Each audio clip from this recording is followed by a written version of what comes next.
Hola, clase. Well, today we're going to take a look at another use of the imperfect and the preterite.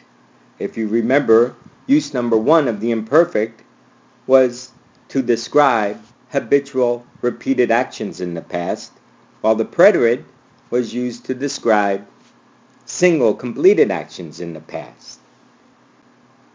Often, clase, a sentence may have 2 or more verbs in the past. For example, Laura llegó ayer y Pepe la vio. These are 2 verbs in the preterite in the past. So these actions, Laura llegó ayer y Pepe la vio, just simply describe actions that began and ended at a specific time. That specific time was ayer. We also can have 2 verbs in the imperfect in one sentence. Durante los inviernos Adela iba a las montañas a esquiar, pero yo trabajaba. And these actions describe habitual, continuous, or repeated actions in the past. Therefore, they're in the imperfect.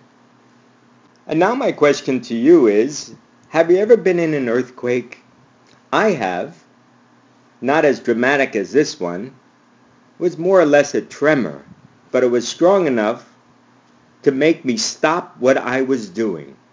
I remember the last time I was in Guatemala.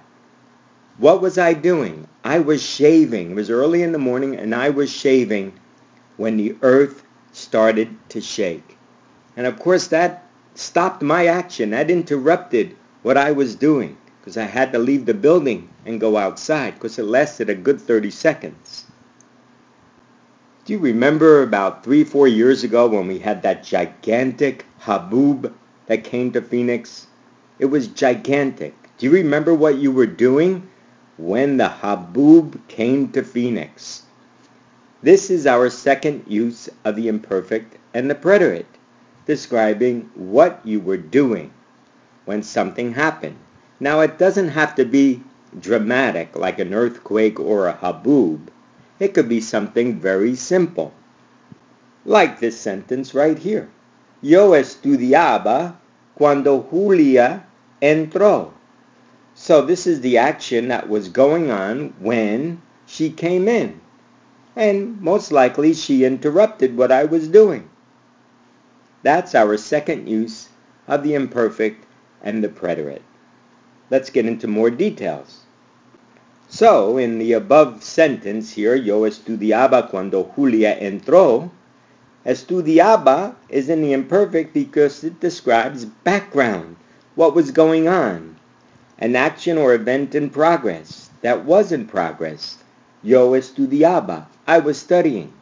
The verb in the preterite, entró, expresses the action or event that interrupted the ongoing action.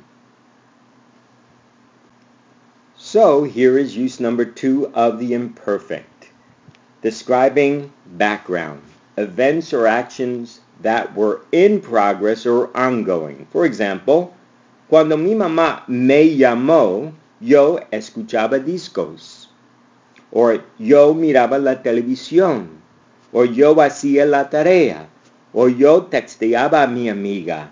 These actions right here are in the imperfect because they describe what was going on.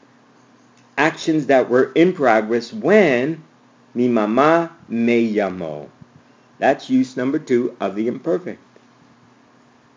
Use number 2 of the preterite is used to express an action or event that interrupted the ongoing action or the action that was in progress. For example, yo escuchaba discos cuando mi mamá me llamó. Mi papá llegó a casa. Mi perro se escapó a la calle. These actions right here are preterite because they interrupted what I was doing. That would be the imperfect. So on your notes right now, let's see if you can determine which one to use. A or B for number 1 and number 2. Which one would you use? Imperfect preterite or imperfect or preterite. take a look at number 1 and choose A for number 1, A or B for number 1, number 2, A or B. And also on your notes, go ahead and take a look at 3 and 4 and choose A or B. Take a look at the sentences. What do you think? Should I use A, B for number 3, A, B for number 4? And also, on your notes, I want you to think about the past. I want you to create 3 sentences describing what you were doing. Of course, that would be imperfect because that describes the ongoing action, what was happening, when something or someone interrupted you. And of course, that would be the preterite. Here's a modelo. Yo estudiaba química cuando el teléfono sonó. And of course, when our cell phones ring, whatever we're doing, we're going to stop and take a look, see who's calling. Or maybe you get a text message. You're going to stop to take a look at it. So, the ongoing action will be in the imperfect, what you were doing when something or someone interrupted you. On your notes, there's room to write 3 sentences, just like this. Nos vemos en clase. Muchas gracias.